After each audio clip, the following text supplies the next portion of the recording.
Hello everyone, welcome to a new video of awesome Assam series by trip Q. আমি সোহিনী, ক্যামেরার পিছনে উজ্জ্বল মানিক্যনাথ। আমরা দুজনেই খুব ঘুরতে ভালোবাসি, তাই তোমাদের সাথে চলে এলাম আমাদের এক্সপিরিয়েন্স শেয়ার করতে। তো আমরা এখন যাচ্ছি কাজিরাঙা। তো গিয়ে কী করবো আর সব কিছু জানতে হলে কিন্তু আমাদের সাথে থাকতে হবে এন্ড পর্যন্ত। চলো শুরু করা যাক আজকের দিনটা। কাজিরাঙা ন্যাশনাল পার্ক পৌঁছানোর জন্য আপনাদের সবচেয়ে কাছের এয়ারপোর্ট কিন্তু পড়বে যোরহাট এয়ারপোর্ট, যেটা শুধুমাত্র 96 কিলোমিটার দূরে অবস্থিত। যোরহাট থেকে কাজিরাঙা পৌঁছাতে আপনাদের 2 থেকে আড়াই ঘন্টা সময় লাগবে। ক্যাব বা ট্যাক্সি বুক করলে অ্যারাউন্ড 2 থেকে 2,500 টাকা কিন্তু চার্জ করবে। তারপর ম্যাক্সিমাম মানুষ যে এয়ারপোর্টটা প্রেফার করে সেটা হচ্ছে গুয়াহাটি এয়ারপোর্ট। গুয়াহাটি এয়ারপোর্ট কিন্তু কাজিরাঙা থেকে অ্যারাউন্ড 2 to 6 কিলোমিটার দূরে অবস্থিত। তো গুয়াহাটি থেকে কাজিরাঙা পৌঁছাতেও কিন্তু 5 থেকে 6 ঘন্টা সময় লেগে যায়। ক্যাবের ভাড়াও কিন্তু 5 থেকে 6,000 মতো পড়ে। যোরহাট থেকে কিন্তু কলকাতা থেকে যোরহাটের ডাইরেক্ট ফ্লাইট হয়, গুয়াহাটি থেকেও হয়। আদার্স কোনো জায়গা থেকে আসলে ইদার ভায়া গুয়াহাটি আর ভায়া কলকাতা কিন্তু আপনারা ফ্লাইট পেয়ে যাবেন। আর নিয়ারেস্ট রেলওয়ে স্টেশন হচ্ছে জাখালাবান্ধা রেলওয়ে স্টেশন, যেটা শুধুমাত্র 19 কিলোমিটার দূরে অবস্থিত কাজিরাঙা থেকে। কলকাতা থেকে ডাইরেক্ট কাজিরাঙা এক্সপ্রেস তো ছাড়ি, যেটা জাকালাবান্ধা রেলওয়ে স্টেশনে স্টপেজ আছে। এছাড়াও যদি উত্তরবঙ্গ থেকে আসেন তাহলে কোচবিহার থেকে রাজ্যরানী এক্সপ্রেস ছাড়ে। দুটোরই টাইমিং খুব ভালো, একটা 7টায় ঢোকায়, একটা 8টার দিকে ঢোকায় সকালে। তো কোনো আপনাদের কিন্তু অসুবিধা হবে না। আর জাকালাবান্ধা রেলওয়ে স্টেশন থেকে খুব সহজে বাসও পেয়ে যাবেন, যেটা অনেকটা ইকোনমিক্যাল কাজিরাঙা পৌঁছানোর জন্য। তাছাড়াও চাইলে গাড়ি বুক করে নিতে পারেন। গাড়ি বুক করলে 1 থেকে 1,500 টাকা মতো ওরা চার্জ করবে। আর মোটামুটি 1 ঘন্টা মতো সময় লাগবে কাজিরাঙা ন্যাশনাল পার্ক পৌঁছাতে। যোরহাট থেকে আমরা বাইকে করেই যাচ্ছি কাজিরাঙা, কারণ বাইকে যাওয়ার একটা আলাদাই মজা। আর এখানে রাস্তা এত স্মুথ না, কখন জার্নি শেষ হয়ে যাবে বুঝতেই পারবেন না। আমাদেরও দেখুন 2 ঘন্টা 10 মিনিট কেটে গেল কিভাবে বুঝলামই না। আর এখন আমরা এন্টার করছি আমাদের ক্যাম্প স্টেতে।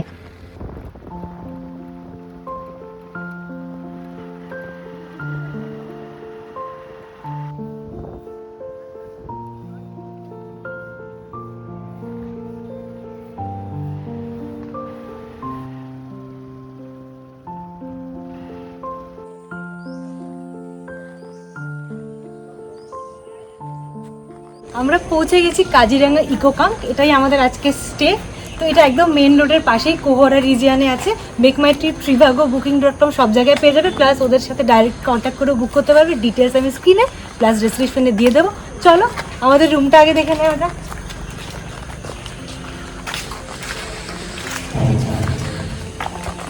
এটা অ্যাকচুয়ালি একটা লাক্সারি টেন্ট টাইপেরই টেন্ট, বাট সব কিছু ফেসিলিটি আছে। আর প্লাস দেখো টেন্টের মধ্যে অ্যাটাচ ওয়াশরুমও আছে, which is very much spacious. তো আশা করি তোমাদের কোনো প্রবলেম হবে না। ক্যাম্পে ব্যাগটা রেখে বেরিয়ে পড়লাম জঙ্গল সাফারির জন্য। আমরা করছি কোহরা মানে সেন্ট্রাল রিজিয়নের আফটারনুন জিপ সাফারি। লোকালসরা বলে যে আফটারনুনে নাকি টাইগার স্পট করার চান্সেসটা হাই থাকে। দেখি আমরা টাইগার স্পট করতে পারি কিনা। আর একটা কথা, ডিফারেন্ট রিজিয়নে কিন্তু জিপ সাফারির কস্টটাও আলাদা। আমি স্ক্রিনে প্লাস ডেসক্রিপশনে দিয়ে দিচ্ছি, তোমরা কিন্তু ওখান থেকে দেখে নিতে পারো। চলো তাহলে যাওয়া যাক। কাজিরাঙা ন্যাশনাল পার্ক আসামের গোলাঘাট আর নয়াগাঁও ডিস্ট্রিক্টের মধ্যে অবস্থিত। 1985 সালে UNESCO world heritage site declare করা হয় কাজিরাঙা ন্যাশনাল পার্কে। টোটাল 430 স্কোয়ার কিলোমিটার এরিয়া জুড়ে এই কাজিরাঙা ন্যাশনাল পার্ক, যেটা খুব বিখ্যাত এর ওয়ান হর্ন রাইনোসেরাসের জন্য। পুরো পৃথিবীর 2/3 portion of one horn rhino কিন্তু কাজিরাঙাতেই দেখতে পাবেন। আর ইন্ডিয়াতে একমাত্র কাজিরাঙাতে কিন্তু পাবেন এই ওয়ান হর্ন রাইনো। 2006 সালে কিন্তু কাজিরাঙাকে টাইগার রিজার্ভ হিসেবেও ডিক্লেয়ার করা হয়েছে। এছাড়াও অনেক ধরনের পাখি পাবেন, elephant, wild water buffalo, deer সব কিছুই কিন্তু পেয়ে যাবেন এই কাজিরাঙা ন্যাশনাল পার্কে। তাহলে আর কি, চলে আসুন কাজিরাঙা ন্যাশনাল পার্ক। প্রকৃতি কিন্তু আপনাকে একদমই হতাশ করবে না আসলে।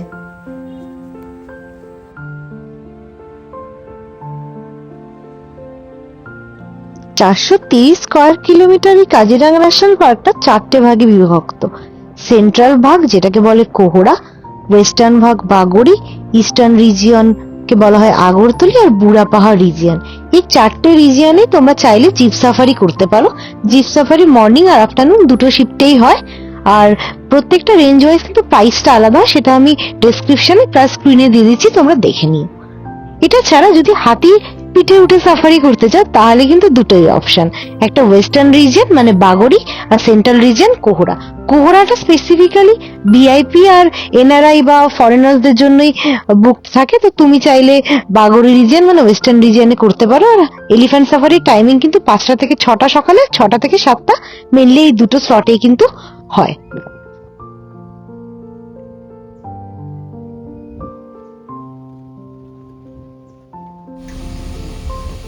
দূরে দেখুন আমরা একটা রাইনো দেখতে পাচ্ছি, ভিডিওতে ক্যাপচার করা অ্যাকচুয়ালি পসিবল না, আমরা বাইনোকুলার দিয়ে যখন দেখলাম পুরো ক্লিয়ার বোঝা যাচ্ছে।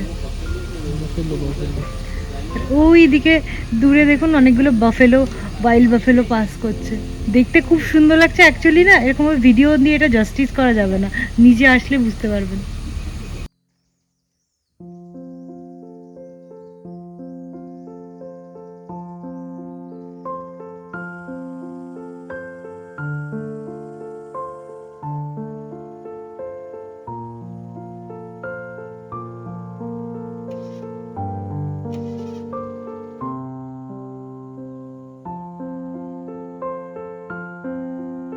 এখানে কিন্তু দেখা মিলবে বিভিন্ন প্রজাতির পাখির।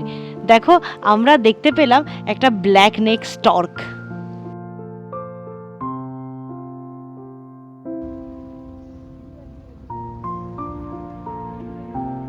যেতে যেতে দেখা মিললো একটা সাম্বার ডিয়ারের, একটা না অ্যাকচুয়ালি অনেকগুলো, ক্যামেরায় হয়তো সবগুলো আসছে না।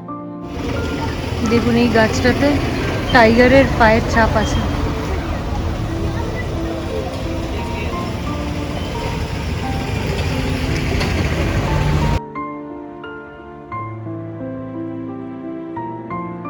আগেই যেটা বললাম, কাজিরাঙা কিন্তু বিখ্যাত ওয়ান হর্ন রাইনোর জন্য। দেখো আমরাও দেখা পেলাম ওয়ান হর্ন রাইনোর।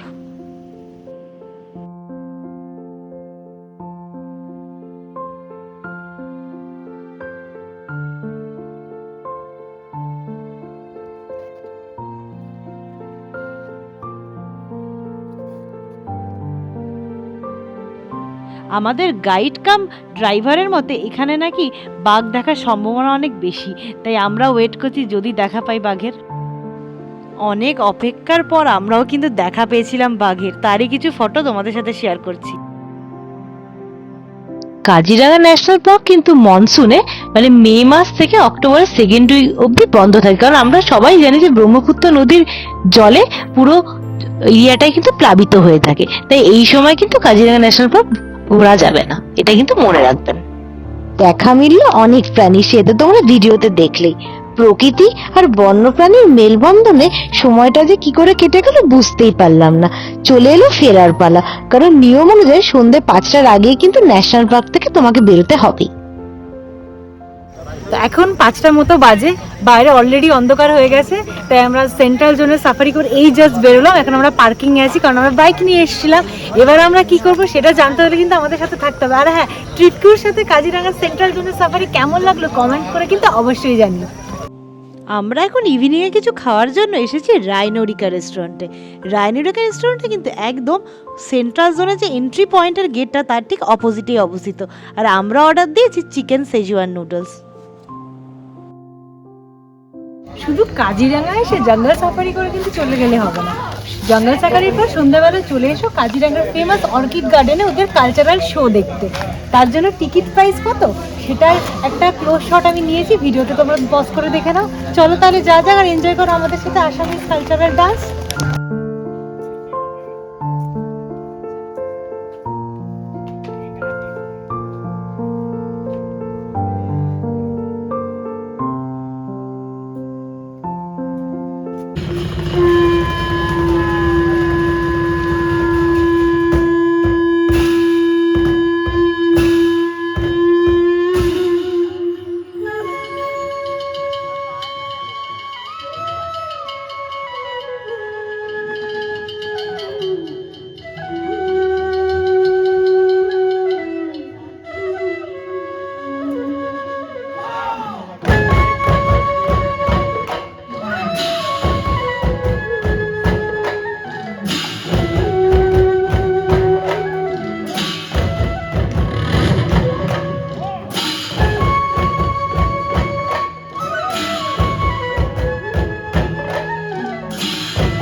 কেমন লাগলো আসামিজ কালচারাল ইভেন্ট? আগে আমি ভাবতাম যে আসামিজ ডান্স মানে শুধু বিহু ডান্সই হয়, কিন্তু আজকে জানলাম যে এত ধরনের ডান্স হয়। তো যদি কাজিরাঙা আসো এই প্রোগ্রামটা কিন্তু একদমই মিস করো না। কালচারাল প্রোগ্রাম দেখার পরে আমরা চলে এসেছি কাজিরাঙা ইকো ক্যাম্প, যেটা আমাদের স্টে। এসে আমরা ডিনার করতে চলে এসেছি ফ্রেশ হয়ে। আমরা ডিনারে অর্ডার করেছি প্লেন রাইস, প্লেন ডাল, ইয়েলো ডাল, চিকেন কারি আর তার সাথে স্যালাড। এটাই হবে আজকে আমাদের ডিনার। আর আমাদের কাজিরাঙার ডে 1 তো এইভাবেই শেষ হয়ে গেল। কালকে আমরা কি করব যদি জানতে হয় তাহলে কিন্তু আমাদের সাথে থাকতে হবে। চলো আজকের মতো টাটা, গুড নাইট, দেখা হবে একটা নতুন ভিডিও নিয়ে।